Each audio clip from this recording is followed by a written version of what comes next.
I'm so excited today to have Maggie Russell on the Arthritis Life podcast. Welcome, Maggie.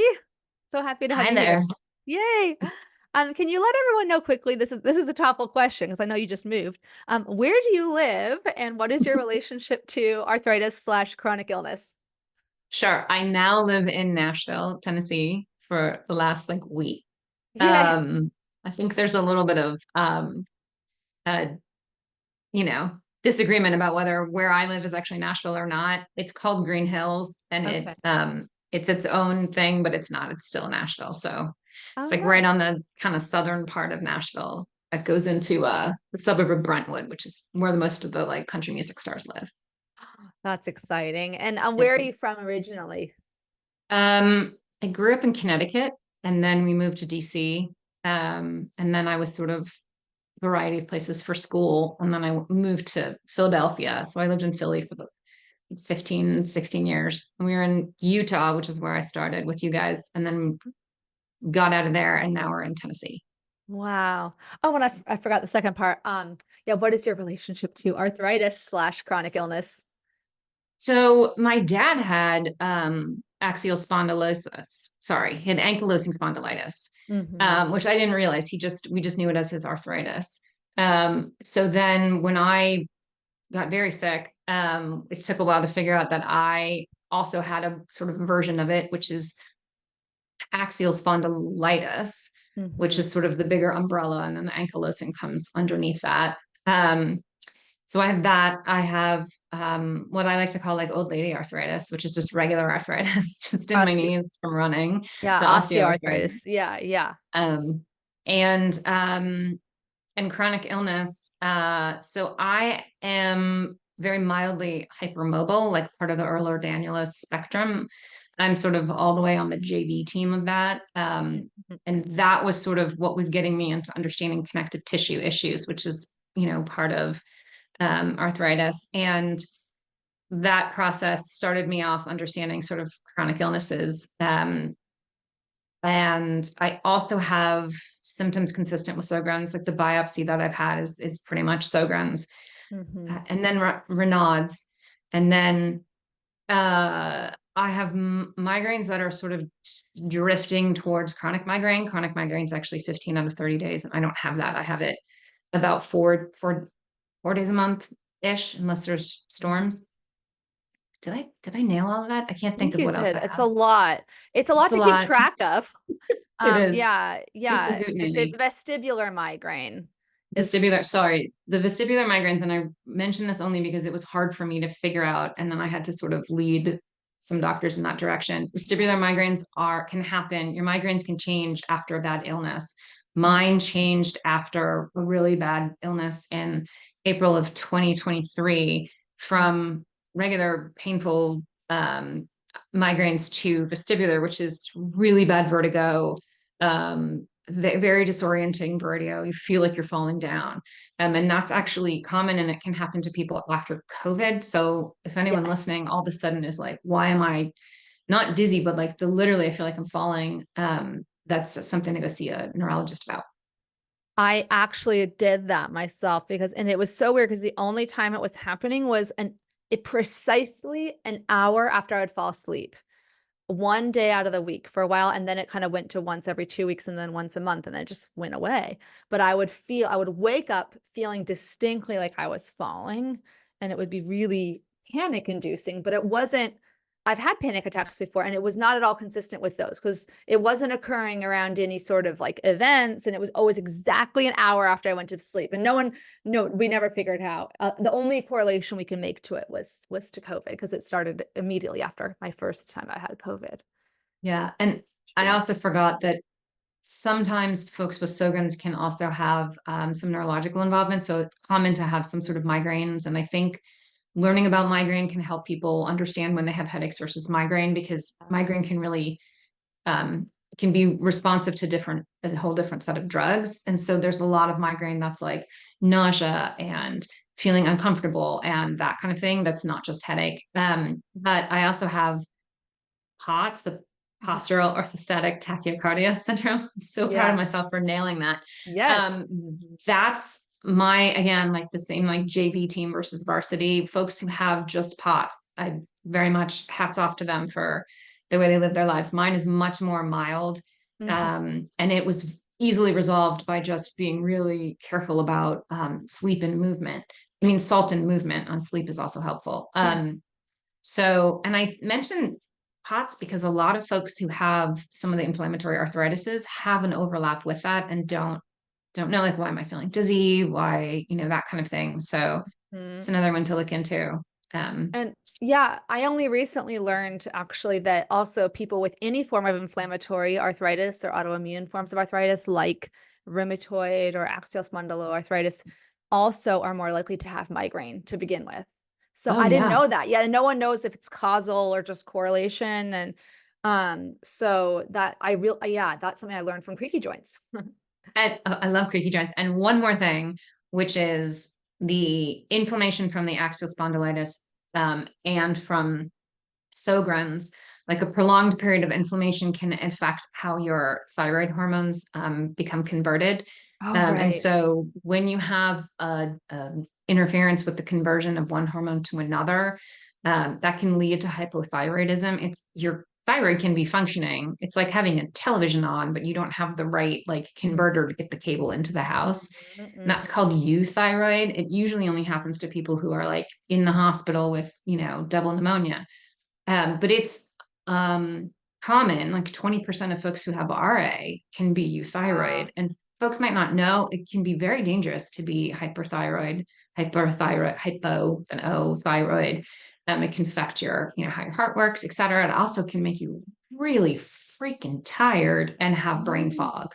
mm, So I think that for me, I was lucky that I had someone who was a bit of a thyroid expert in my family, yeah. and that they were like, you know what, I honestly, I think all these symptoms are really lining up with thyroid. Let's get a full thyroid panel instead of just checking your thyroid. And when that happened, we could see consistently that one of my thyroid hormones was just well below what it should be, even with some supplementation. And then I finally have just gotten the exact right kind of, it's like just take the hormone that's not being converted. So Yeah. that's also, I think that's something that a lot of people don't know about RA or any of the other Mhm. rheumatoid arthritises is, that kind of inflammation can affect how the rest of your body functions, Yeah. Yeah. So yeah. Yeah, there's this kind of this vague umbrella that you get told that there's systemic symptoms, but it's not. Usually, people refer to for rheumatoid arthritis the eyes. It can affect the eyes, lungs, and the heart.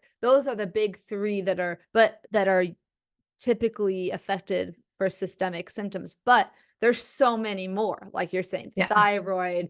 There could be, I mean, and endless. It's once, inflammation. One of the talks I went to at one of the conferences just stuck on my head. They said, inflammation doesn't like to stay in one place. It travels. So Oh, yeah, I thought that was just, I don't know yeah. why that just stuck in my head, but so inflammation might start in the joint, in your spine or in your periphery, like with rheumatoid arthritis, in my Hmm. little, MCPs, metacarpal phalangeal joints, the knuckles, and then it travels throughout the body and, wreaks havoc. So, that's a lot. We were talking before we started recording about Yeah. when you write a bio for yourself as a chronic illness patient, it's like, what's on my chronic illness resume? So you've had a lot of experience, healthcare Yes, experience, but it's I would true. love to hear more about specifically your diagnosis story. How did you get diagnosed with Sjogren's and with axial spondyloarthritis? I don't know, even though I know you, and I'm sorry I forgot. If I forgot, but which one came first? I think the axial spondyloarthritis came first, or Well, so that was a moving target. So I had again, I have some medical folks in my family, and they had said, you really kind of seem like you have a connective tissue disorder. These are the some issues you have, but that's Mm, not my specialty. Kind of waxed and waned about stuff during the pandemic from like 2020. I had these symptoms that seemed really unrelated to me. Like one was I woke up in the middle of the night trying to figure out how I'd gotten something in my eye. So mm, painful, so distressing that my husband was like, "Do we need to go to ER?" And I was like, "For something in my eye?" Then I was sleeping. Like I can't understand what that was. And it was so bad. I remember I had to put off a call the next day. I had a call with someone who fairly important, like a partner or something. And I said, is there any way you can move this call from like 9:30 to 11:30? Because randomly I have this eye issue. And everyone was like, yeah, we don't care. I also had what I would call it just thirst. I didn't think of it as dry mouth. But it would be really bad, and to the point where I would just like urgently need something with caffeine.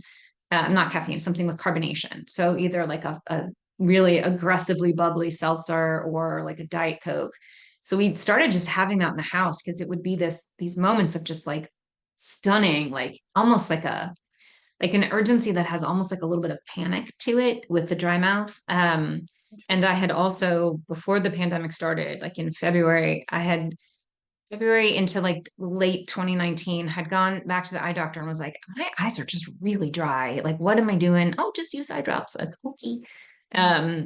During the pandemic, not realizing this, I thought it was because we lived in a new house. I had a humidifier on at night. I had a humidifier on by my desk. So I had these like dry eyes and this dry mouth, even with like, Florida conditions, like just as humid as possible. And I don't think I knew enough about sjogrens. I think I looked something up and was like, hey, what about this? And I was like, it just doesn't seem to, what do I know about this? I've never met anybody that had it, never talked about it. I had some other symptoms of sjogrens that I went to a gynecologist for. And it was hard to line everything up because I don't think, as somebody who doesn't have medical training, I would have thought what's in common between your eyes, your mouth, and other parts of you. I wouldn't have thought, oh, those are all part of like your mucous membranes. I never would have thought that was together. I went eye doctor, like GP, why am I thirsty all the time kind of thing. I also had a weird rash that like stumped the chumps. Like no one could figure out what it was, which was very fun. So had COVID twice. I had COVID in I had COVID in December 2021, January 2022. Then I had COVID again, December 2022, January 2023. And both of those times were kind of knocking me down and I couldn't get back up. I would sort of slowly rise back up, but then got knocked down again. Yeah. And then I got something. I got some really bad virus, which I think we now think was a flare of Epstein-Barr, that my system was so beat up from COVID and I didn't take time to recover. And I was just really knocking on the door being like, do I have long COVID? Is that what's happening? Like in March, kind of being like, I think I need to take some time off of work and just like sleep for 2 or 3 weeks. Yeah. And then there was just, I was working. I think I got a migraine was what happened. I was working, I got a migraine. I like stood up from my desk and was like super dizzy and just felt like I was going to faint the next day. One of my friends whose sister-in-law has POTS was like, you kind of sound like you have POTS. And I was like, oh, why would that just start out of the blue? And then that night I just couldn't swallow, couldn't chew, wasn't finishing my sentences. Things didn't make sense. I'm normally a pretty articulate person. I've worked on a lot of legal briefs. I even like my claim to fame is I had a footnote in a Supreme Court brief for like one of the iterations. Okay, so it didn't make it into the final. I forgot to say this earlier, but that you're a lawyer by training. I used to be. Yeah. I used to be a lawyer. Yeah. In my mind, you're always a lawyer. Once a lawyer, always. Yeah. Don't tell that to the bar associations. Okay. Yeah. But I had been working on a fairly complicated brief in a fairly, I don't know, like well-known set of issues. And like really weird, like equitable arguments about, clean hands, and no one cares except really weird lawyers. And like within 24 hours, I was not able to finish sentences. And my husband took me to ER being worried that it was something like myasthenia grava, which starts head down and then can lead towards paralysis if you don't jump on it. We went first to urgent care because I was like, I'm not an emergency. And then urgent care was like, so nice. Off you go to urgent care. Yeah. Off you go to emergency room. They're like, that's cute. We can't help you. Go to emergency room. Yeah. And the resident I had was like, I really think you have an autoimmune disease. Let's run all these different tests. And it came back with a really high ANA. And I don't know how much people really talk about this because there are lots of different reasons for someone to be sort of mildly positive in the ANA. But once you get above like, mine was 1 to 320, which has only a 3% chance of being related to something else. So it's like you have some autoimmune disease. We don't know what it is. We'll figure it out. Yeah. Um, no help, no anything, couldn't get into a rheumatologist, even on an emergency referral, just kept trying to get in. I had 3 regular referrals and an emergency referral to finally get in with somebody. And it was going to be all the way in August. And it was like May by the time we were begging. So it's really tough for people these days. It's extremely tough. So here I was like, sometimes couldn't get out of bed, really bad dizziness, vertigo, etc. By the time I did get into a rheumatologist, in my head, I believe what he did was look at my profile and be like, this is way too many weird things. I don't want to handle this woman. It's just going to be too complicated. Like, this is the perception that I had. And he was like, I see neurological issues. Off you go to neurology. And it's a 9-month wait usually to get into neurology. However, one of the things he wanted to do was, because I had this really bad muscle pain, that he's like, that doesn't make sense, which I now understand was partially Sjogren's and partially enthesitis, which is, I think, something people with inflammatory arthritis, especially in the spine, it's really helpful to know that like enthesitis is a thing. It's a thing that happens to a lot of people. It doesn't mean that you have some other condition. Anyway, Right. we'll get And to that's, enthesitis. and that is inflammation of the enthesis, which is where the ligament or tendon attaches to the bone. I'm reading this Yeah, from online just to make sure I say it correctly, because sometimes my brain scrambles right. words. So it's the medical term for inflammation of one or more entheses, which is the site in which connective tissues such as Bing, tendons or bing. ligaments attach to bones. And that's much more common for whatever reason in psoriatic arthritis and Mm-hmm. ankylosing spondylitis, axial spondyloarthritis than rheumatoid arthritis, but certainly can Yeah, happen in any of the inflammatories. yeah. I think when I heard some help around that, from like the Reddit boards, it was usually in like a psoriatic Mhm. person, and they had a lot of help because it can really nail your feet. Like I Yeah. remember waking up and being like, I haven't been doing anything. Why my heels are so bad? And I worked retail and heels and like, Mhm. ran marathons, and like, why do my feet hurt so badly? Like my Yep. feet hurt Yeah. more than after I finished a marathon. And Wow. so there were some helpful tips about like, just figure out whatever shoe works for you and buy 3 of them is kind of the only way to go. Yeah. So because and I could point to my knee and say it hurts from my knee joint up 2 inches. It hurts from my heels, and like, it was just really classic sort of Mhm. pain. I had pain in my shoulders too, which can be related to the axial spondylitis and the ankylosing spondylitis. So, I had some muscle tests because they thought, oh, your symptoms are consistent with MS, which they were not.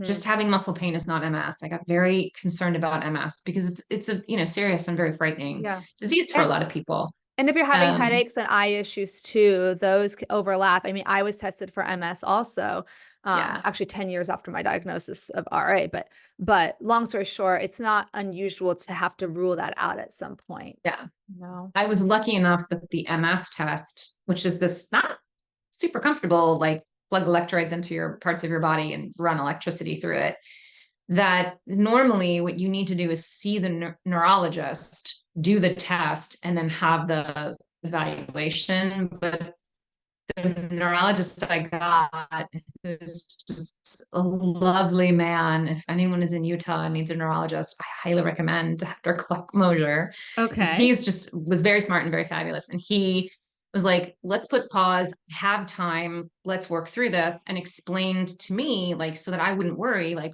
what are symptoms of MS, what it would feel like, how it would go versus what the symptoms that I had were. Yeah. And then he was able to help me with the vestibular migraine. He was very helpful and really helped me be more aggressive about it and understand why to be aggressive about treating migraine. So that sort of knocked MS out. And then I switched from one medical system, which was the University of Utah system, over to the private medical system, which was Intermountain Health, and got a really lovely rheumatologist there who had lots of smart ideas. The thing for me was that the blood test that I came back for was for mixed connective tissue disease. It was Mm. sort of in the mildly positive, kind of realm, mixed connective tissue disease. is where you have, I think of it as a poo-poo platter Yeah. of like little appetizers, the poo-poo platter of all the connective tissue diseases, which is Sjogren's, one of the arthritises, whether it's RA, AS, psoriatic, pick your Mhm. poison, and Raynaud's, and then usually one of the myositis, which can be your skin, it can be your muscles, it Mhm. can be your internal organs. Because I didn't have a diagnosis of Raynaud's, people were ruling that out and sort of didn't know what to do. Wow.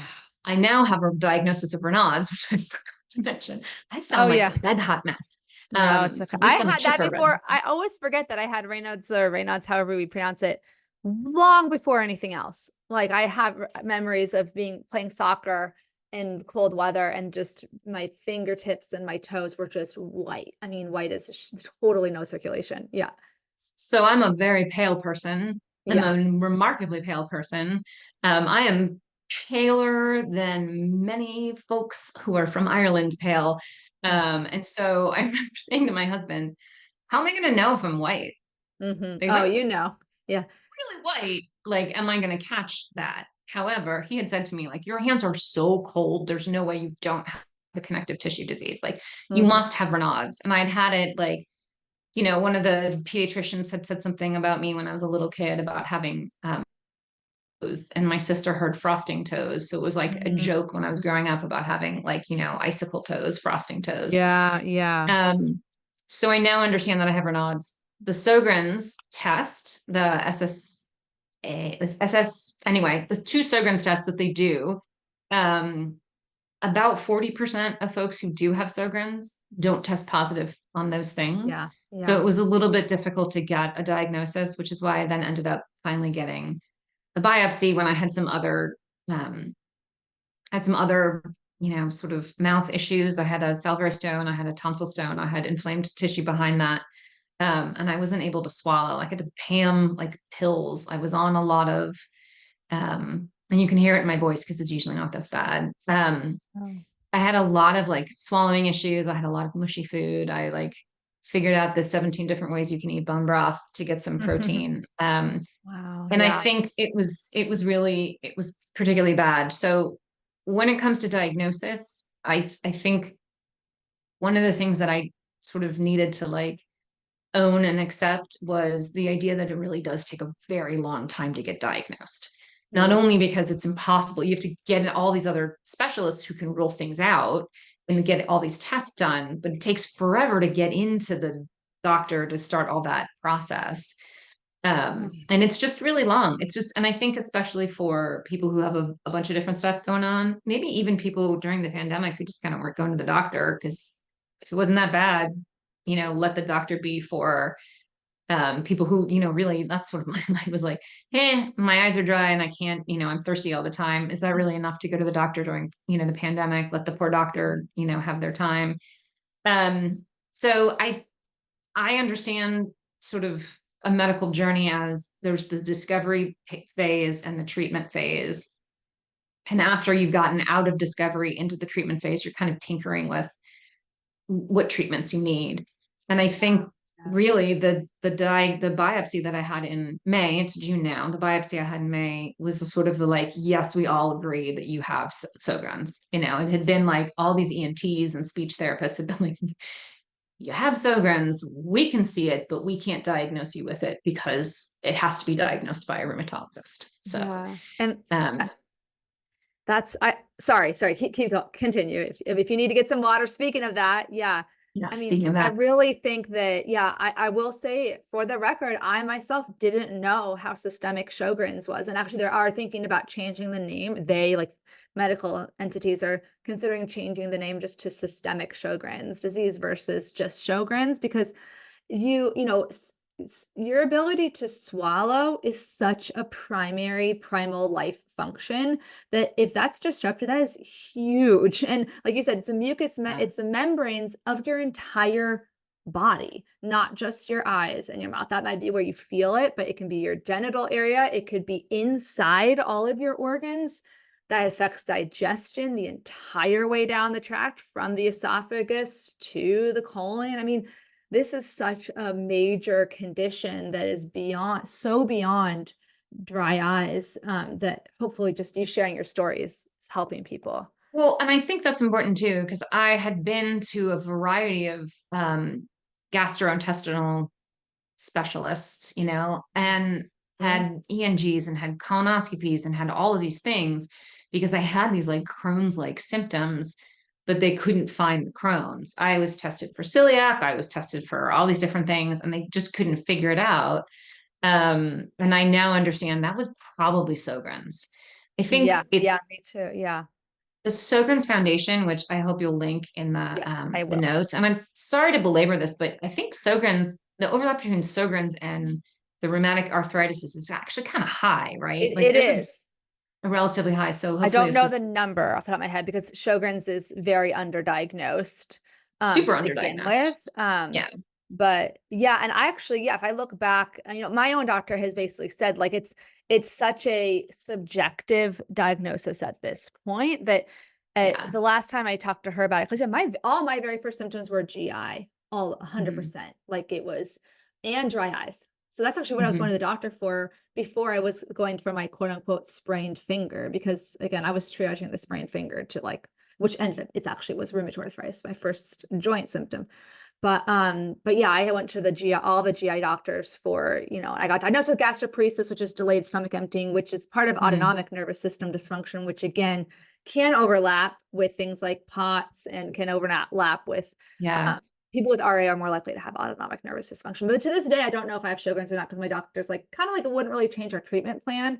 But to me, it would help me know, it would help me So know. I Yeah. want to challenge that narrative for a minute because that's what and I think that's very common. I think that's sort of the conventional wisdom, if you will. Yeah. And I think that's how rheumatologists approach Sjogren's. I think Yeah. ENT doctors, ear, nose, and throat doctors approach it differently because Yeah. um, the attacking your mucous membranes is not just like, oh, you have some dry mouth. It attacks your salivary glands and can do damage to your salivary glands that cannot be fixed. Mm. The salivary stone that I had, was you could see on a CT scan. And they're Wow. like, wow, they said, it's not that big, but then they could feel it and be like, oh my God, that's crazy. I managed somehow to pass it. I mean, it was painful. It was, not comfortable when eating. I would sometimes be like, it's too much trouble to eat. Like, so, which is not great and not really life sustaining. But Yeah. when I then went to have surgery, the really great surgeon that I had said, occasionally it'll pass before we can get your surgery scheduled. But, I think yours is so large that's not going to happen. It did actually pass. I was actually at a funeral and I went to bite into a pistachio and the saltiness of it just drove something out. And I was in so much pain, like eye popping pain. I just happened to have one of the cousins happened to be like a radiologist and he's like, here's the things I think you need to do. And I was like, sounds great, and did them. And it really did help. It took a couple hours before I was like able to really kind of zone back in and not be distracted by the pain. Wow. However, you can have a salivary gland sort of collapse. So salivary stone is like a kidney stone. It's a buildup of, I think it's calciums maybe. And then it can get to a point where it can't pass through the gland that it needs to go through. And so just like a kidney stone, you try to do everything you can to pass it. And then if it can't, you have to have surgery. So I had surgery, which was pretty sorry, I keep getting phone calls. I had Oh yeah, surgery no. that was pretty minor. And they said, it can be that your salivary gland can collapse. Do you mind if we just stop for just a Yeah, second? yeah, Because yeah. I am Pause. getting a I'll couple pause. different calls. Um, I feel like most of the Sogren stuff that we're talking about, like there has been some incredible webinars from the Sogren's Foundation.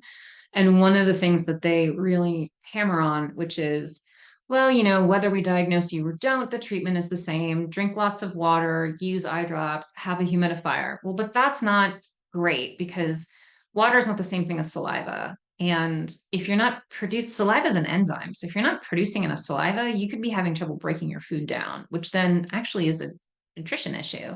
So, instead of just saying drink lots of water, you can, suck on sour candies, like that can promote saliva production. I think you sort of frequently see me with a poppy in my hand I because love those. Yeah. yeah, they're really good. And I know they're currently in litigation about whether they have the health claims that they say they have, but for me, they're a little bit sour. And so a little sip of that does a lot more in terms of helping dry mouth than just like a seltzer, though they're Yes. delicious and we can debate the merits of which one is better.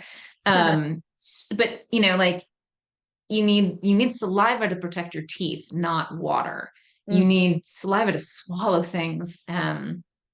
So I think that's sort of where I challenge that narrative because it is actually different. If you just sort of had dry mouth for a while because of your allergy meds, you would, drink water, sit by a humidifier. But if you have something that's attacking your mucous membranes and then causing damage to them, like you may want to interfere. I think this is sort of Yeah. one of the things that I've heard you say about RA, which is like RA is damaging your joints and you want to Right. stop that. Yes. So while you may be able to sort of assuage your symptoms through a variety of lifestyle things like diet, exercise, etc., like the damage to your joints is something that's really important to pay attention to. Yes. That's why, medication can be important. So for Sjogren's, like one of the best things that I had to help was something called pilocarpine, which Okay. many, many people hate. People with Sjogren's are like, hello, I can swallow, I can create Mhm. tears. I have enough moisture in my eyes to create tears.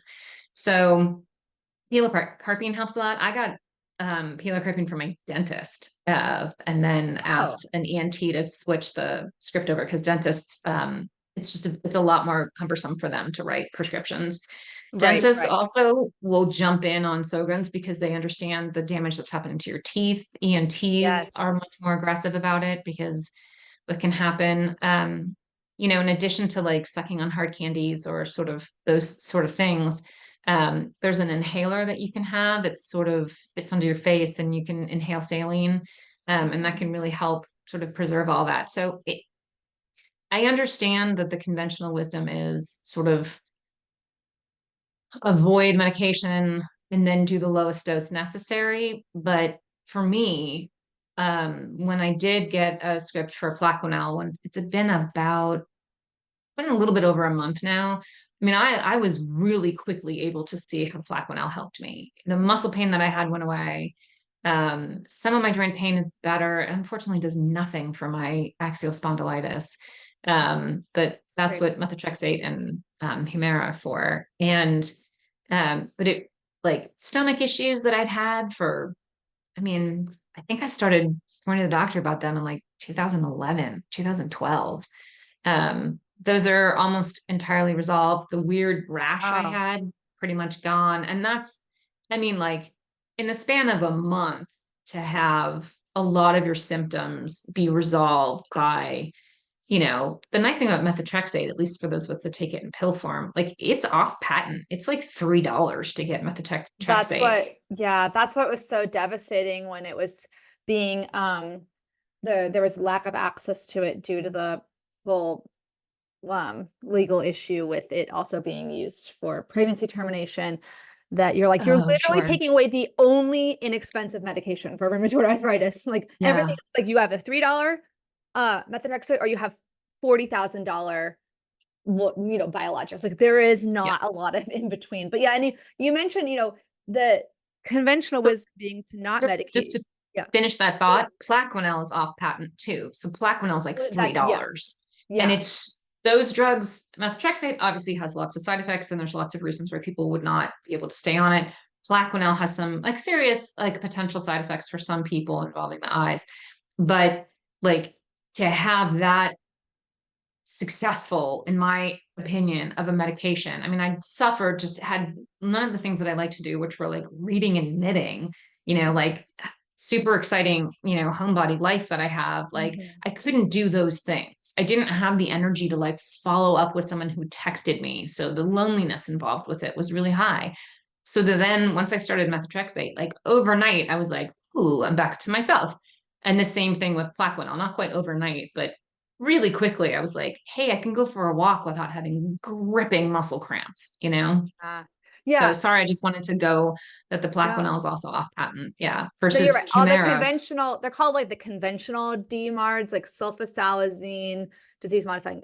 DMARD means disease modifying antirheumatic drugs. So sulfasalazine, methotrexate, Plaquenil, they're in like the cheaper category. They're not as targeted to specifically the cells in like rheumatoid arthritis and other inflammatory arthritises. But no, I was totally, I know you're preaching to the choir, to me, talking about medications, that basically talking about the wisdom of taking medications, that they're so effective. And I thought the conventional wisdom I had heard from Sjogren's was that there simply weren't any medications available, that there aren't any that are targeted to the cells that are causing the disease, but it sounds like they're actually, I mean, Yeah. what you just Okay. mentioned is a medication that can Mhm. give you that can target, like, if the disease process is causing you to not have enough saliva, and Yep. pilocarpine gives you saliva, then it's giving you an effective treatment, even though it's not treating the underlying cause as to why you don't have saliva. Right. And so for me, pilocarpine also helped solve a lot of my stomach problems. I'm literally gonna talk to my doctor about this. If you saw me looking at my phone, I was literally adding it because I'm seeing her on Friday, and I have my little notes app because I'm like, this is exciting. Anyway, sorry, this is my story. We're Yeah. here to talk about your story, but I mean, Pilocarpine also off patent. yeah. So, for someone who has like, I mean, I don't even know if it's like, I used to have a friend who'd say like, I have enough issues to make up a subscription, like I Yeah. basically have like a Issues. subscription edition, I've got the whole Martha Stewart collection of all the Martha Yeah. Stewart livings, right? Like I have all of that. And to be able to have medication that, I think, so I have the, thyroid medication, and I think both of those are relatively cheap.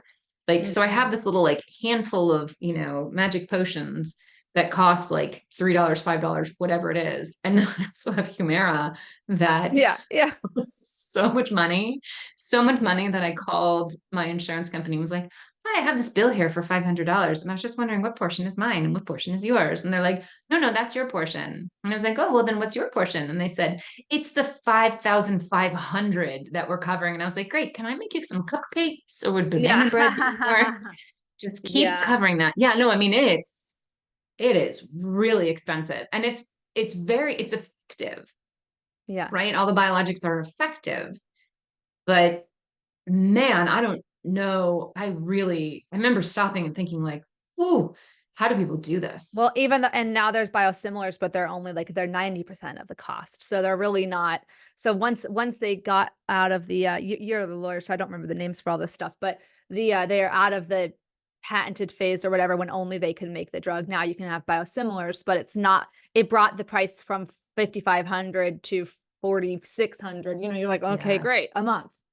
This is still yeah, really expensive. So but I wanted to ask something before I forget, and before we move on to the next topic, which is, as somebody who has been, you're very highly, intelligent and very analytical. You have training in, specifically in the legal field to be able to be like get to the heart of things. What was it like for you, and how did you cope with all this ambiguity and lack of answers when you were going through this, what I definitely in your case would call a diagnostic purgatory, where you're like, yeah. it could be this, it could be this, let's refer to rheumatologist, you finally get there, then they're like neurologists, and then you finally get there, and then they're like, go back to the gastro, like, how did you cope? Or it's okay if you didn't cope in healthy ways. I didn't cope. There was a lot of like screaming into a pillow, I think. Like honestly, like I think it's common, and I think we should talk about it more, that the grief. I think we talk a little bit about depression in terms of health things, but I think there's a grief period, and you can get stuck in it. And I know like we had in the last Room to Thrive support group, we were talking about sort of the hope roller coaster, where you start getting, every time there's like, hey, there's a new medication, you're like, I can't hope about it because I cannot have my heart broken again.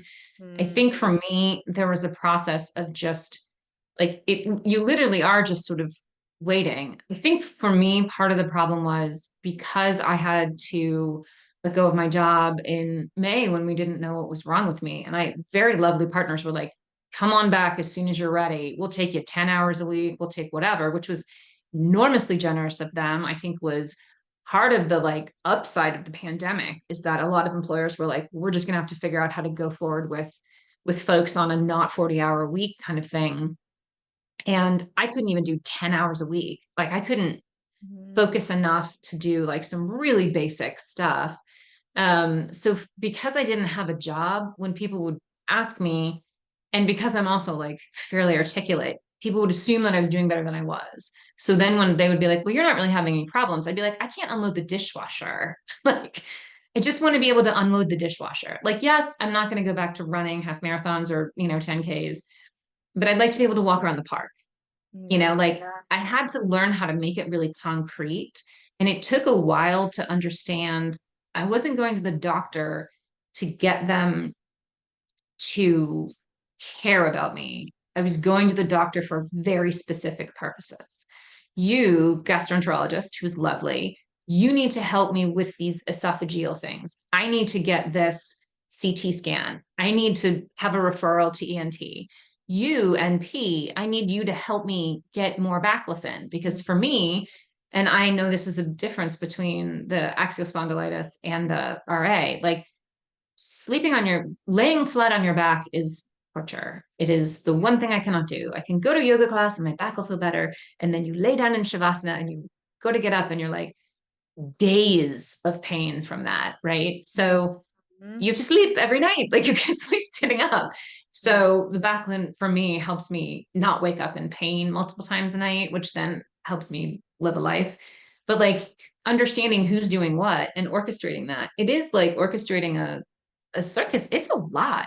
Like I project managed 8 people during the pandemic while we had multiple natural disasters. We had riots in Philadelphia where people were like stuck in my house because stuff's on fire, and you're still project managing all these people. And I was able to do all that. And I struggled to manage all these different people. And, I think I've said in other places, like just managing your meds as to what's on 30, what's on 90, like makes your head want to explode.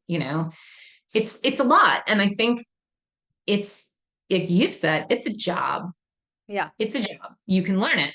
You can figure it out, but it's a hobby that you didn't ask for. And part of figuring it out is accepting that there's parts of it that are unfigure outable. Like there's this fun book by Marie Forleo, who's like a business coach person. It's like everything is figure outable, which I love as a concept. And like as a stubborn optimist, I'm like, I want everything to be figure outable, but sometimes you're going to come against like systemic barriers that are simply out of your control, like the price of your medication, that kind of thing. Well, but to answer your question about dealing with ambiguity, which is, so I think some people think, oh, lawyer, you do law, but there's actually a variety of specialties in law. And there's some people who do sort of all of it, and God love them. Hats off to you. You kind of specialize like doctors kind of specialize, right? So if you go to an oncologist, they're pretty good on whatever organ system that they work on, but they're like, I don't really know rheumatology, or, they're not going to give you heart meds because they're like, you got to go to cardiology for that. I'm not a specialist. So if someone comes to me and they're like, I have this tax question, I'm like, well, that's a troubling one. Can I help you find a tax lawyer? Like, I don't know. Often tax lawyers have additional degrees called an LLM. Same thing as like patent attorneys, like, I can't even touch patent attorneys because they have a whole separate bar exam they have to take. Oh, I didn't know that. Yeah. Oh no, that's why they get paid more, and they should, because their jobs are hard. So for me as a litigator, everything was ambiguous.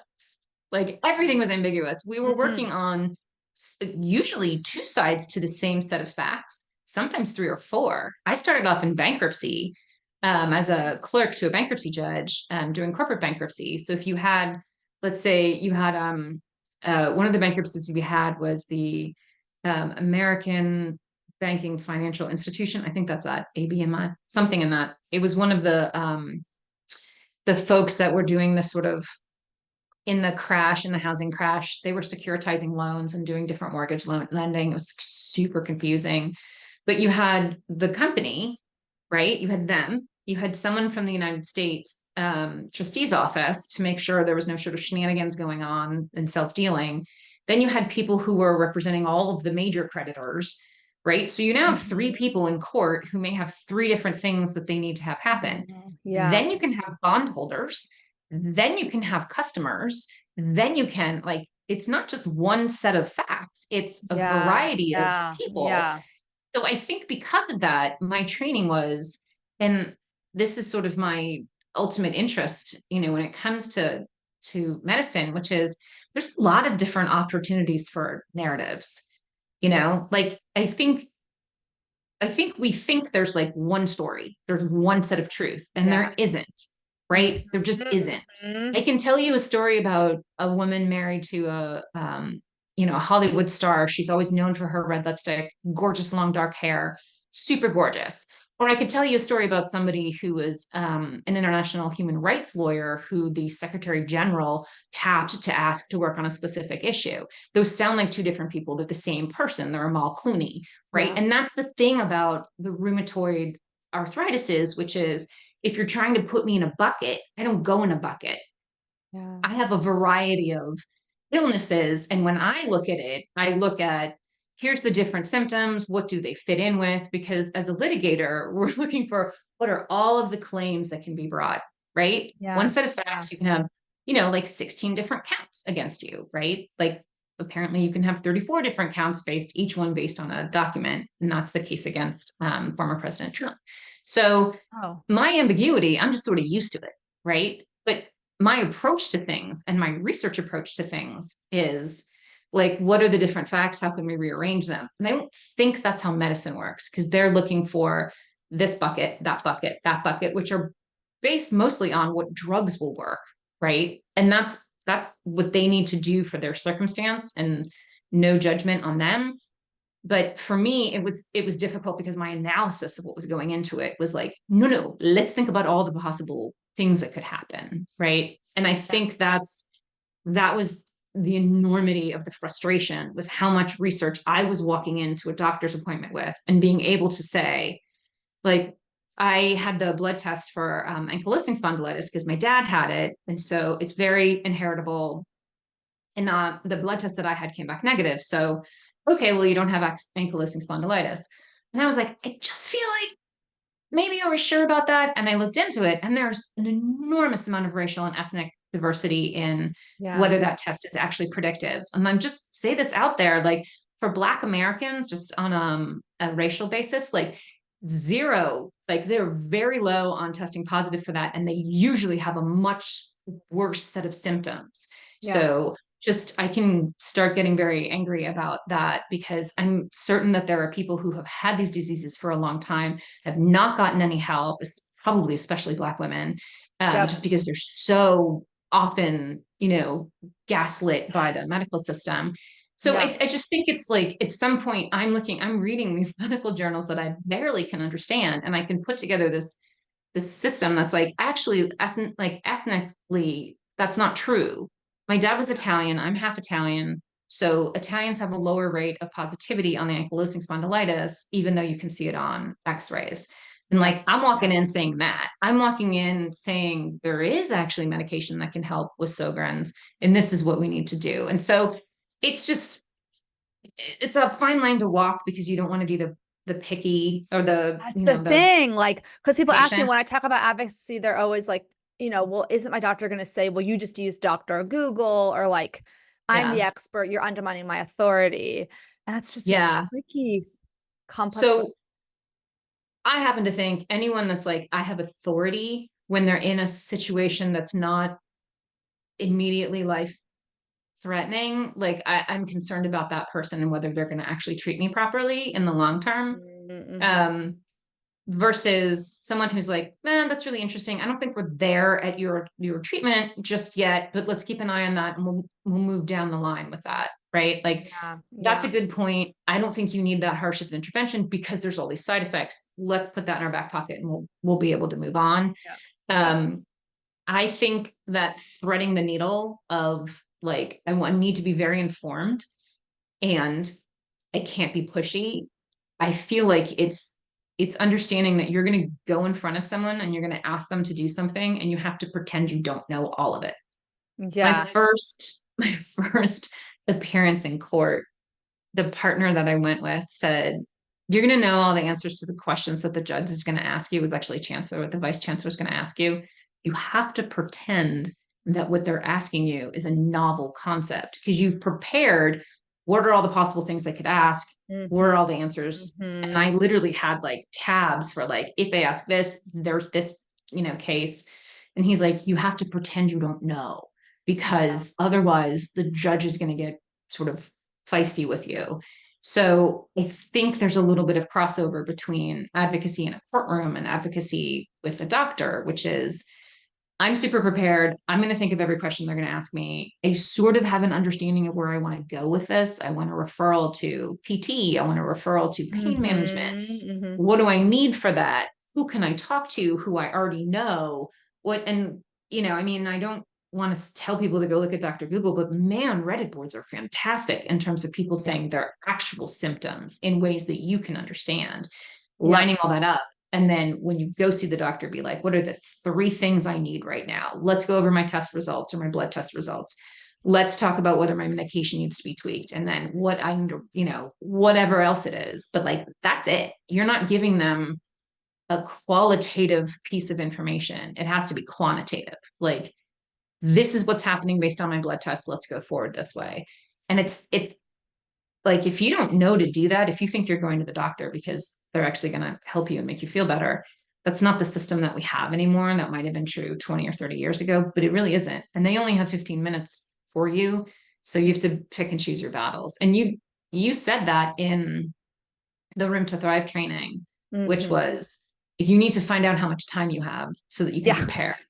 Yeah. It's so basic, but like they never tell you how long you have. They just tell you that your appointment starts at 11:20. Well, how long do I have? 20 minutes? And how long do I actually have with the actual doctor? Like not including the medical assistant, not because sometimes they'll say, "Oh yeah, you have 20 minutes," but they're including the medical assistant coming in, taking your blood pressure, all that stuff. So a special trick is if you show up early and they actually can put you in a room and get started early, you sometimes get a little extra time. Yeah, that's a very Because good point. if somebody canceled, if they're running, if the doctor would rather like get in, get you done and get you moving, so that they don't end up running over, if by the end of the day, they're an hour late versus, that's the other trick, which is if you have the ability, always schedule in the morning Yes, because yes, yes. you're 9 o'clock, there's only 7 people ahead of you that can make you late versus 3 o'clock. It's going to be, 45 minutes. So Yeah. that was a special trick that I learned from a family member who's a doctor. Yeah. I mean, there's so many follow-up questions I could have. But I wanted to acknowledge I really loved your analogy earlier, and you're always good with words. That it's like managing your health. You didn't say managing your health, but you were referring to managing your health, and you said it's like orchestrating a circus. And that's Mhm. I'm kind of as we go through these interviews, if I'm typing sometimes like potential titles of the episode, and I'm like, oh, it's like orchestrating. That is like a perfect Yeah. way to depict like the mental load, the mental noise Yeah. and the logistics and the unpredictability of the symptoms. I love that. And then also threading the needle of doctor interactions. I love that one too. So yeah. Yeah. And it is the same thing. Like you need to prepare for your doctor's appointment in a way that you can be very focused and very just as like if you're going to thread a needle, you got to have quiet or whatever it is, music or gum, whatever you need. Get your game face Like, on. Yeah. yeah, trying to be like, oh, I'm just going to roll in and do my best. Like, that's not going to work. Like, Yeah. you have to find a doctor that's going to work with you. If you're prone to being like sarcastic and funny and you're with somebody who doesn't think you're funny at all, like, you're going to be like, are they getting me? Are they hearing me? Yeah.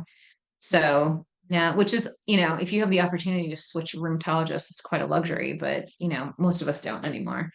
Unfortunately, yes, I know it's like there's always best practices, like find a good fit with a rheumatologist. If you don't like the first one, get a second opinion. It's like it's just not feasible for everyone. But yeah, in an ideal world, these are good things to consider. I never even knew I'm such a rule follower that I never would have thought to switch doctors initially. Do you know what I mean? Until I became more of like a Yeah. patient advocate. I'm just like, this is the one I have. Like it's like you go to school and they assign you a teacher. You don't like get to change, you know? So it's good. So one thing that makes that easier for people if they're moving to a new city or if they're Yeah. getting in, someone told me like you have a referral to a rheumatologist. Make an appointment with a variety of people, so that if the first one doesn't work, you can Yeah. then go to the second one or the third one. If the first one works, you can then cancel, and those people will not be mad at all for you to cancel. But if it's taking you 6 months to get into a rheumatologist and that rheumatologist doesn't work, it's going to be another 6 months to get into a different one, versus it's 6 months to get into rheumatologist at health system A. It's probably the same amount of time, Yeah. maybe Yeah. even shorter, to get into B and C and D and whatever. And the other thing I learned was, you can, if people are like, well, we don't take your insurance, you can say, I'll self-pay. And Yeah. self-paying isn't as expensive as you may think. It may only be $200 or $300. Well, that, if you need a rheumatologist that isn't making you feel gaslit, $300 sounds, pretty good. Well, and you have the right to request a super bill from them, which just literally, and I do this with my therapist, my psychiatrist. He is private pay only, but I get reimbursed 70%. So I pay him Mhm. $225, get the credit card points, then Yeah. submit. It's 2 documents. It's just 2 little PDFs. Hit my receipt that I paid and hit the super bill, which literally is a tiny little document that just says I gave therapy to her this day. And then I submit that just on an online portal to my insurance company, and then they literally deposit into my bank account that Mhm. 70% worth it, so the out of network rate. So that's another. We're giving people lots of little on the ground Well, tips. but that's how, I mean, that's how I ended up. Most of the things that have helped have been things I've learned from other people, whether that's through Reddit or Instagram or on a support group or whatever it is. I kind of had to learn it wasn't going to be like one magic pill that was going to help. It was going to be 1,000 little things, right? Like it's one thing isn't going to make your life like, I don't know if you were in your 20s, you'd be like, once I do this thing, everything's going to be Yeah. great. And like, it's Yep. not Once I like get a that, job. right? Yeah. It's, oh, once I graduate from law school, my life's going to be grand. Like, listen, I wasn't as poor as I was in law school. Like, I could afford chicken, after law school, but like, it didn't make me feel like super self-confident like I thought it was going to. Mhm. And I think that's the same thing for, I mean, you could get in and you're working on the meds, and then it can take a while to get the right medication, cocktail. And I Yeah. think the things that helped me were, like that, whoever that poster was on the psoriatic board that was like, find what works, Birkenstocks, Hokas, whatever it is, And just you buy just got to it. figure it out and then only wear that. And that's my collection of Birkenstocks now, which is not necessarily my fashion choice, but you do what you got to do. You gotta adapt. I'm a Hoka's girl, for sure.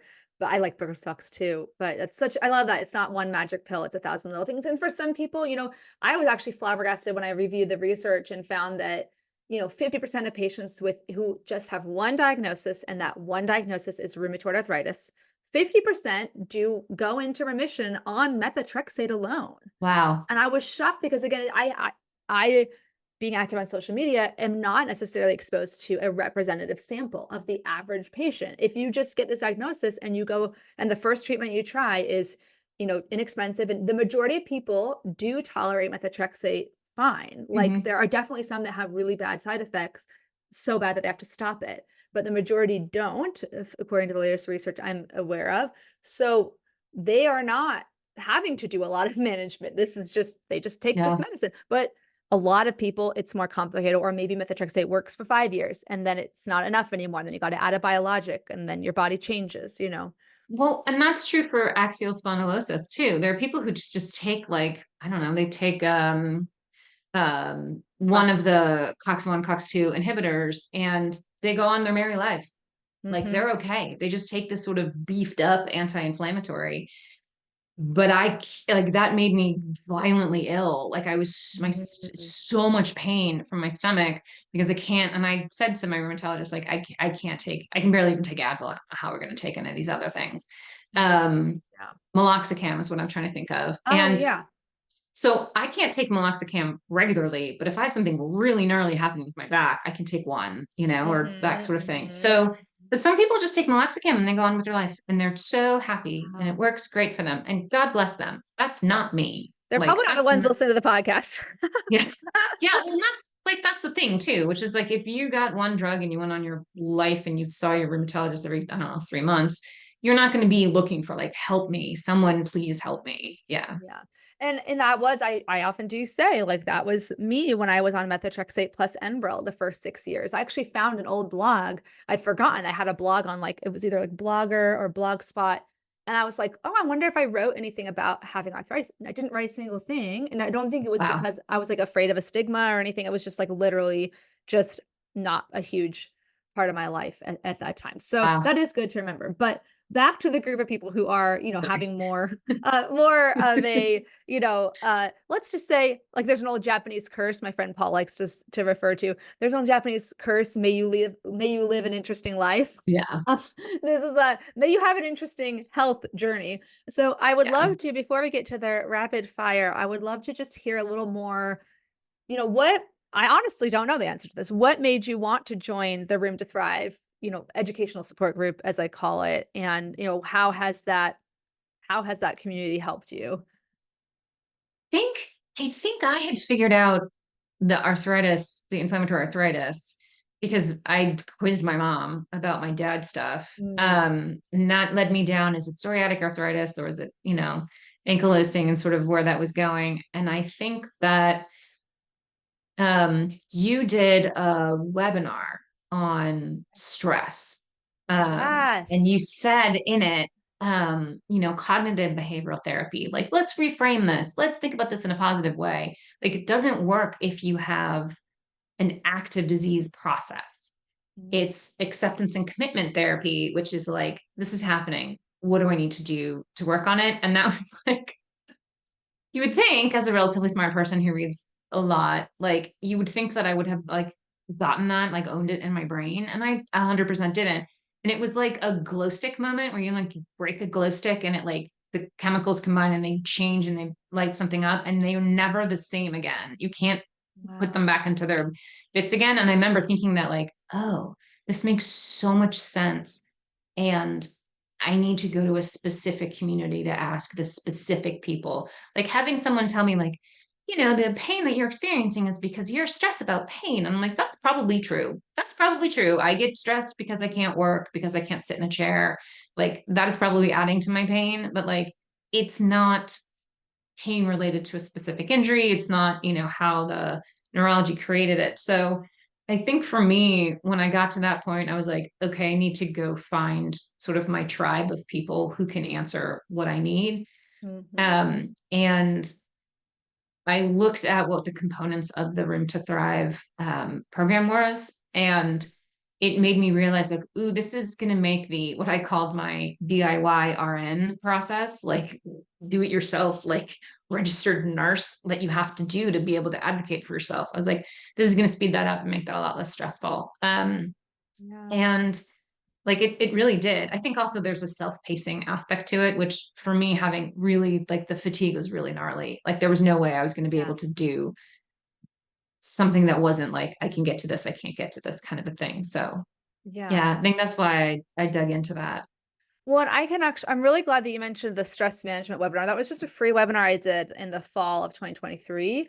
But it was exactly, we were talking about saying, what are chronic illness specific stress management tools? Like, and why do these traditional kind of general stress management tools like CBT, where CBT reframing, or like, is this a distortion? Am I catastrophizing? Like, the question of, are you catastrophizing your pain, is unanswerable when you have a chronic ongoing illness. Like, it literally does take years off of your life. Like, people who have rheumatoid arthritis have, like, if it's uncontrolled, have like a 7-year reduction in lifespan. So are you telling me that, like, that's catastrophizing, that it is actually a life or death issue, in the sense that it's, deeply affected my life? So how do you, like you beautifully said, acknowledge that, yeah, stress does cause suffering, or can, the stress that you have is very valid, and it can exacerbate existing, pain and fatigue. But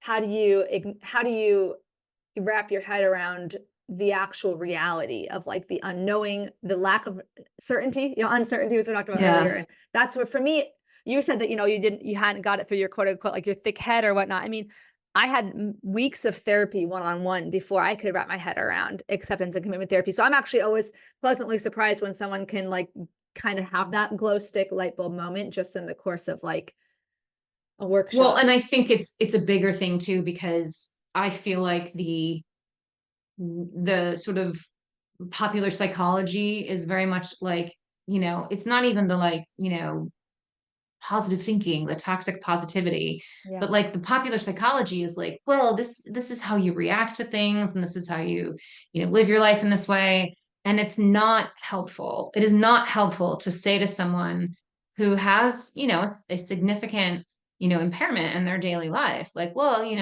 look on the bright side. Like, okay, cool. Tell me what the bright side is about not being able to lay down flat to sleep. Yeah. Like and I can tell you different parts of my life that, I can use this experience to grow in ways that I've already articulated that I want to grow. And I can use it like, free compost or something. But I don't think that like, it's sort of, you have to figure out, it's sort of like you went to a different college than your friends who stayed in, your town. And like, now your experience is different. Those people may not be able to really help you in your professional Mhm. career in the same way, and you kind of pick and choose what you say. But I don't remember if I said this to my therapist or if my therapist said it to me. He thinks I said it, but it may have been him. But I said, if you're cold, you don't learn to shiver better, you learn to put on socks. And I think that's the thing, is that popular psychology is like, let's talk about resilience, and like, yeah, I mean, the resilience is, and let's talk about it, but don't learn to suffer more.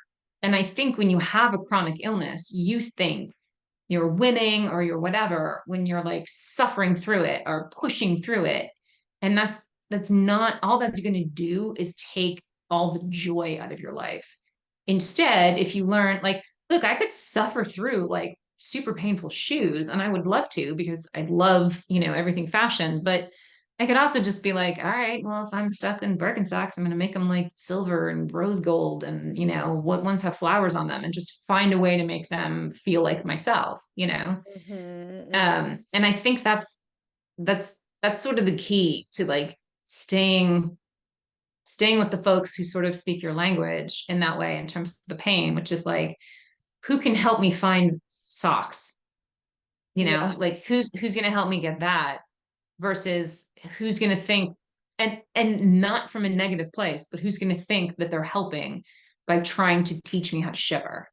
Like, Hmm. that's not like, it's not, I'm not creating the problem myself. It's already there, and I need to figure out how to do it.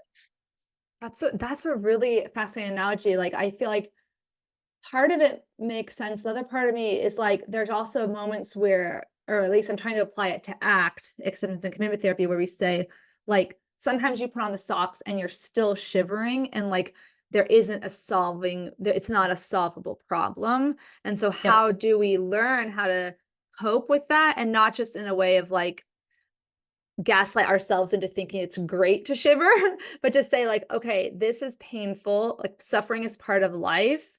And then what can I do within the confines? Like, I've tried my solving tools, and I've reached the maximum amount of solving I can do on this problem. And then can I still have a meaningful life, a thriving existence, however you choose to define that, with the pain, with the suffering that's remaining, given that it's there's something more to be done. That's so hard to do on your own. I find it a lot easier to do in community, with others. Well, and also, you might hear someone say to you, like, look, if you're really cold, maybe that's not the room for you. Maybe there's a different place Mm, to be, mm, and that might not be something that you would have even thought of as a solution. yeah. That's really, really true. Yeah, you turn the temperature up. Yeah. But you might not know that that's an option until you're Yeah. with somebody who has more experience or just a different life view. Like, that's why I think personally, one of the nice things, I mean, I've only been here for, 2 weeks, but like, living in a place that has more, either racial diversity, religious diversity, or Mhm. whatever it is, you, people with a different perspective on life than you are going to handle like situations differently, and then maybe able to offer solutions to you that you wouldn't come up with, which is Yes. why it's really nice to be in outside of your bubble, because your bubble can only offer so much. And like, when you have something that is life altering, like a rheumatic issue, like, you need every single like Would you ever be in a situation at work where you're like, okay, this is really bad. We're in the like no bad ideas phase, right? Yeah, yeah. Like, how are we gonna get out of this? No bad ideas. And I feel like, ooh, can we press pause real quick? Yeah, yeah, yeah. Can we do that? Okay. Um, I have no idea what I We were was saying saying. something smart and then we got interrupted. This is a real moment Mm, of brain fog, and we were going to hmm. accept it with our acceptance and commitment therapy and understand that we may never Yeah. recover that thought that I don't this know would if like just on the brain fog for one quick minute. I don't know what you do, please. but when I do have a thought and I know brain fog's happening, man, do I email that to myself as fast as Oh, possible. My phone is always on me. I have a billion emails that I send myself. I once accidentally no. sent my sister something and she was like, why do I care about dog vets in Nashville? And I was like, oh, that's for me. Sorry. No, that's why Yeah. in the middle of this recording, I literally added something to talk to my rheumatologist about to my little notes. Because yeah, it's we have to write things down. That's what we call an OT, occupational therapy. We call it a compensatory strategy. So if you're Yeah. not able to fix or solve your problem of brain fog, you can compensate by having external supports, like same with ADHD, Yeah. reminders on the phone, stuff like that. Oh, one thing I wanted to say, because I put this in the show notes already, is you mentioned the or way earlier. Sorry, I'm just adding this in before we go to the rapid fire questions. But you mentioned, that people, Black women especially have been often like not underdiagnosed with many rheumatic diseases. I remember Well, actually, oh yeah, go on. so I think my point was Black women in general are underdiagnosed with every illness.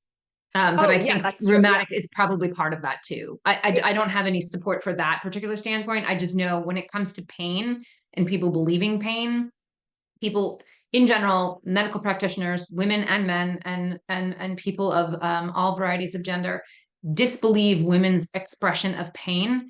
Um, it's not like you go to a women doctor, the women Yeah. patient gets believed more. It's a major issue in medical malpractices. They're just not listening to people's pain, but it's significantly bigger in different races than white. And I think the worst is Black women. It could be there's a breakdown in other races and ethnicities too that I just don't know about. I can do a little research on that and get back to you.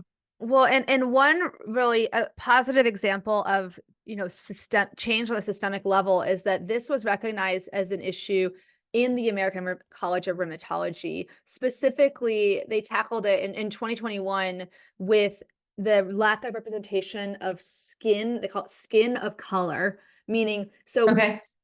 so one of the if you look at the textbooks, one of the classic symptoms of rheumatoid arthritis, well, what will it say? Red, Oh tender, yeah. swollen joints, right? Well, if you Yeah. are white as a sheet, like I am, because I am like Yeah. my ethnicity is all Irish and British. There is no other thing in there. My brother and sister have bright red hair, So it's, yeah, to me, on my skin, it's red. But if you have black skin, dark brown skin, it is not going to look red. So they started this skin of color kind of initiative where they added to their American College of Rheumatology image library for specifically like skin conditions like psoriasis and psoriatic Yeah. arthritis. But it's a start. Yeah. So that's That's really it's super interesting because granuloma annulare, which is a rash that has like a it looks like a burn and that kind of grows out. Um, you see it on me because it's red. It's bright red. It looks odd. It looks like I have some sort of, burn or something. And then it comes and goes with prednisone, which is how you know it's inflammatory. fun. And Yeah. it's very common for that to start right before Sjogren starts. So I would Mm. think the ability to perceive the difference if you have more I'm going to say this so wrong and you're going to edit this later. It's melanation in your skin. Yeah, melanin. Melanin. Okay, sorry, Yeah. sorry. If you have more melanin in your skin, you might not have the difference in contrast between the red of the Yes. granuloma annulare and the color of your skin. So yeah, I mean, I'm a white woman.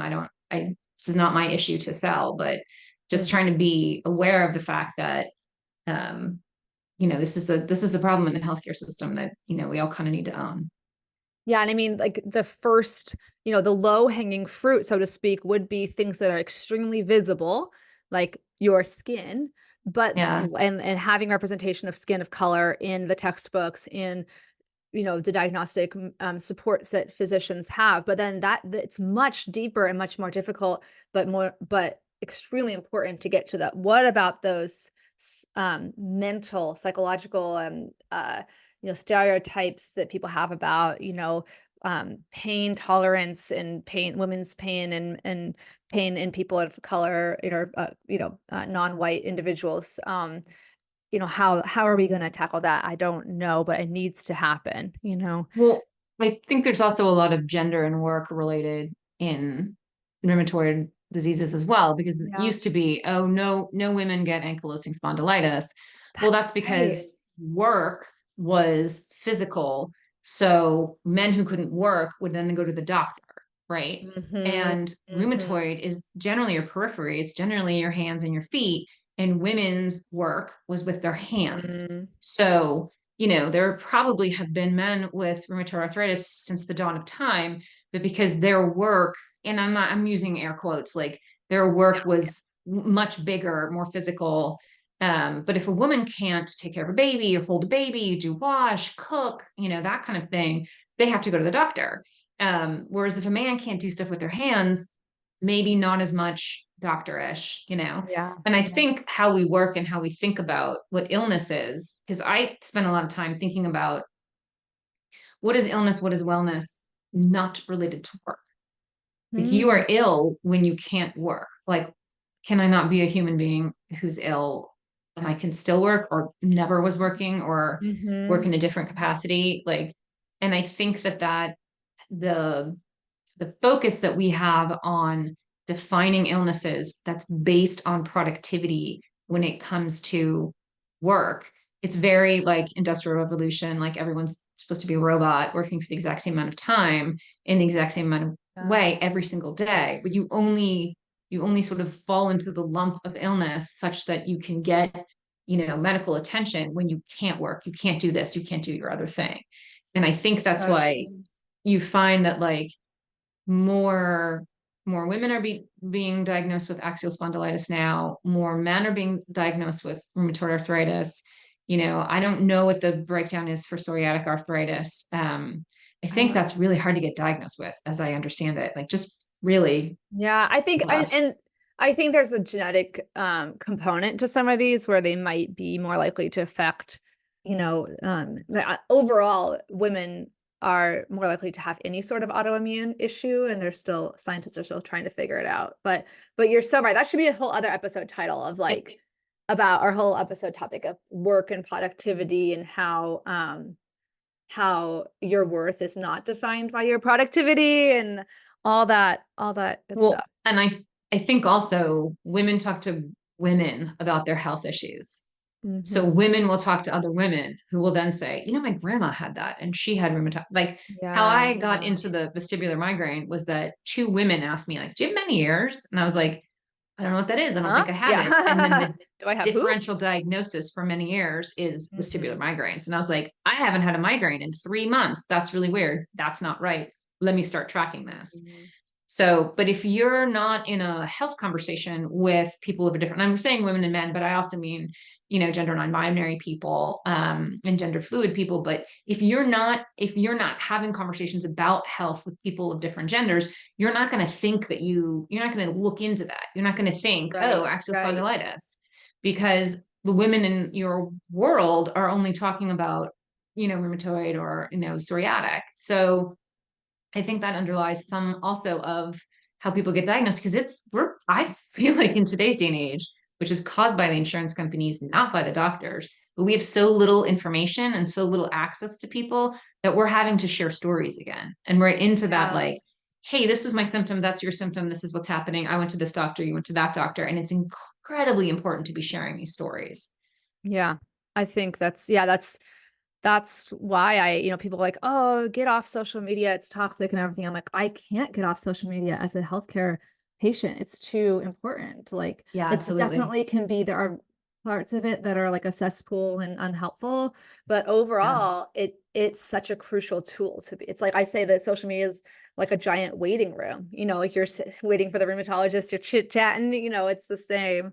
So, well, we do have to just time wise, and I'm first of all, I'm Yep. so grateful that you're able to record this in the middle of your move or right on the heels of, your move in progress. What are your best words of wisdom or anything you want to share to somebody newly diagnosed? I don't know, because I'm still in that kind of newly diagnosed. I Yeah. think some of it is to sort of, no matter how hard you're trying, like it's not a slow process because you're not trying hard enough, I think is what I would say. Like, I'll just repeat it because I kind of switched in the middle. Yeah. Like, it's not going slowly because of something you're doing. It's going slowly. Like, I kept thinking if I work harder, do something different, or read more, like, that it would go faster. And it just doesn't. It just wipes out the time that it wipes out. Yeah. And that's I how it want goes. I often tell myself, it's not hard because you're doing it wrong. It's hard because it's hard. Mhm. It just is. And so that very congruent with that. Do you have a favorite arthritis gadget or tool in your toolbox, physical or metaphorical? I was actually thinking about this because you mentioned that. And I'm always like, my heating pads. And I have a specific heating pad that I like, and I have three of them, and one travels with me when I have to go places. Um, then I was like, I do love my heating pads. And you have to get the flexible kind that turn off because otherwise you can burn yourself or hurt Yeah. yourself. Yeah. And I'll send you a link to the one that I use the most from Amazon because it's really cheap. It's like Perfect. $15 or something. And I Oh, do have love three it. of them. One in the bedroom, one in the office, one in the living room. And I unplug and move them around with me. And I have to shoo the cats off of them, but they are mine. But you know what the other one is? I mean, you mentioned social media, and I think that's really helpful. The other thing I've learned is podcasts and books on tape.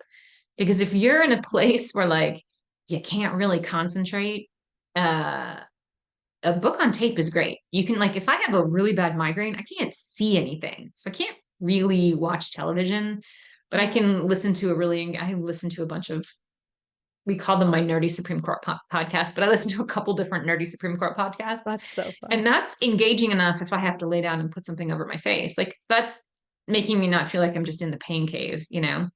Oh, So podcasts and books on tape you can get through Libby, which a lot of people, if they have a yes. library card, you can get audiobooks. You can like check out an audiobook. So it can even be, podcasts are usually pretty free. Yeah, they are Um, usually. and I do think like there was a knitting podcast by Andrea Mowry that I had been listening to because it's lovely and it's thoughtful and it's engaging, and she's very like, she's just a very positive person. And so in the midst of like, I don't feel good, I'm moving, I'm stressed out, I'd be like, I'm just going to put on a little happiness for 30 That's minutes yeah. and then I'm done. And like, it is like, if you can't change your thoughts, maybe you can sort of bombard yourself with um, somebody else's thoughts for just a brief moment. So it's a weird hack, but it is like, I do love the audiobooks and the podcasts and the all that kind of I stuff. love that we're in the generation where we still call it books on tape. I remember Oh, checking out from the library. I read The Endurance, Ernest Shackleton's story of, being stranded in Antarctica. I listened to that on CD. So I had this oh my big gosh. stack of CDs and I had my little Discman and I would walk around listening with my headphones. Yeah. That's right. It's Yeah. Audible. They're Audible books, No, right? it's fine. Yeah, Yeah. audiobooks. It's perfect. On the same kind of note, do you have a favorite book or movie or show you've been watching recently? I love to watch different design shows, and there's one that I've been watching called Happy to Be Home. I Oh, think it's one of the Magnolia Network, one of the Chip and Joanna Gaines folks. yeah, yeah. And it's very colorful, very colorful. I Wow. mean, really high contrast, and I like it. There was another one with a muralist and a graffiti artist, and they just did lovely things, and they're very like the British baking shows where you feel Yep, positive yep, and good yep. about life afterwards. It's like that, those kinds of shows, but with color. And I I do, love it. I love all the British baking shows too. Um, I have a book of the month subscription, and you can Oh, also get audibles to that. I have yet to get a dud from book of the month. Every single one of them. One, I was like, I like it, could have been edited better. 4 stars. Everything else has been 5 stars. Every wow. book I've gotten from them has been out of sight. I get hard copies of books because then you can donate them Oh, and they can nice. keep doing good as you go along. But there's lots of good reasons to not get them. And they did start an Audible program. So book of the month's like $20 a month. Nice. That's awesome. I used to do that for Yeah, lots myself. of books. Yeah, that's Yeah. great. Two more. Do you have a favorite mantra or inspirational saying? I think I have two. One I got from Reddit that I cannot figure out where this person said it, but they said that they tell themselves, do less more often. Oh, And that's a it good really idea. helped. It really helped me be Yeah. like, that's the plan. And I think the other one I have, when I learned it a long time ago, I think when I was like, you know, in 2005, when all the money caught on fire, it was not a good time to be a corporate attorney. Hmm. And things were a little rough. And I think I've read something like a catalog that said, everything will be okay in the end. If it's not okay, it's not the end. Yeah. Yeah. Oh, I Yeah. love that one. I love that one. Last one. What does it mean for you to live a good life and thrive with chronic illness? It's a tough one, right? Yeah. Like, how do you like, that's the elevator pitch problem, right? Like, how do I Yeah. describe what my health issues are to you in 15 seconds, right? Like, how do I know what a good life for myself is, especially having gone from like literally billing, tenths of hours to think about productivity or to think about how am I influencing the world to move it forward in a good direction. And at the end of the day, it comes down to that like amorphous, like enjoying. Am I Yeah. enjoying my life? And that's the like, get the fancy tea, you know? Like, yeah, sure, you could get the $2 tea, but like go get the $9 tea because that's gonna make your life a little nicer. And I Mhm. think it's really, you know, prioritizing people, prioritizing enjoyment, like Yeah. getting it where it's at. I think when I used to run, there was a runner who said, when you're coming back from an injury, don't go back to what you were doing if you were a distance runner or speed runner, go do something different. And Mhm. I Mhm. think figuring out how to live with, a chronic illness is like, don't try to go back to your old life because you're Yeah. just going to compare. So, and that's one of the reasons Mhm. I don't try to practice law anymore. A, because I'm just unreliable as a human. Like I never know what's going to happen. And I know there's other people who can do whatever they want to Yeah. do, but like I'm a red hot mess of autoimmune stuff. So, what do I do that works and helps? And like, what does work look like? What does life look like? Am I just the person who gives you lots of good book recommendations? That's still a decent life. You are amazing at that. I do have a Seriously. lot of books. Yeah. I do Yeah. like to read. And no, and I think I definitely know I'm asking like a basically impossible question to answer. What does it mean to thrive with rheumatic disease? And I think my answer changes every day too. So I do Yeah. love I have enjoying life. I do have my Leslie Nope. Treat yourself. I Treat love yourself. it. Leslie Nope. She's like my kind of hero. I was joking the other day, but we need to have like a Leslie Nope is the main character of Parks and Recreation. If you don't know, it's amazing show. But she's very passionate and very productive and loves people a lot. But yeah, she actually it wasn't her idea to treat yourself, it was Donna's. But anyway. I think I think the term for what I'm trying to say is like savor. Like when you're in Savor, an I love it. experience, really like talking to yourself about how great the experience is. Like if we went, I used to run with my husband, we used to run a lot with my husband, like 10 Mm, miles. And today wow. we just went for a really nice, like in between a walk and a hike. All the whole time I was like, look how great these ferns are, and that dog is really beautiful. And this is the weather is incredible. It was really nice out. And then we went and had a really nice little breakfast where I had a super great little breakfast scramble. And like just really when you're having something that's enjoyable, being like, wow, this poblano pepper was smoked perfectly. And I love how they put the sour cream on this. And like just really highlighting, what's happening as it's happening, and Sounds like really just sinking into that so that your brain is set up to think about the negative to protect you, but like really making it a practice to dig into the positive. I love what it really sounds like the essence of mindfulness, which is like, awareness and presence in being present in the present moment, which is hard to do. A little different because mindfulness asks you to sort of step out of something that's happening and think about how you're experiencing it, like being mindful. Being embodied is feeling it and really Mm, allowing yourself to feel it and allow yourself to like lean into the feeling of it. So it's a similar related concept. And I think being embodied can help you then, be more yeah. mindful. Yeah. Um, but we don't have to always think about how we're feeling. Sometimes you just feel. And I think Oh, that's yeah. the key. Yeah. Yeah. I once, I'm still kicking this around in my head, and then we'll wrap up. But there was a TikTok video with a psychologist, and he said the opposite of anxiety isn't peaceful, isn't feeling peaceful. It's being present. And I was like, Oh yeah. whoa, that Oh, hits sure. home, is my anxiety is always about the future. So when I'm present is actually truly present, I'm not worrying about the future, anyway. So that's how I apply it to me. But I love that concept. If you can't run, enjoy the walk. It's kind of Yeah. the example with Yeah. you and your husband. That's beautiful. Well, and I'll put links to everything we talked about in the show notes, and you can find Maggie on ms.maggie.makes on Instagram. I Mhm. love that. And just thank you so, so much for taking the And time to share your Substack. story. And Substack, yes. And Substack. Yeah. MaggieRussell.substack.com. Yeah. I write about illness and faith and birds and a whole thing on Tim Gunn, but that's for another day. Project Runway. Okay. Yeah. Okay. Oh, I got to read that one. I'm behind. All right. Well, thank you so Yeah. much. And we'll talk to you later. Bye bye for now.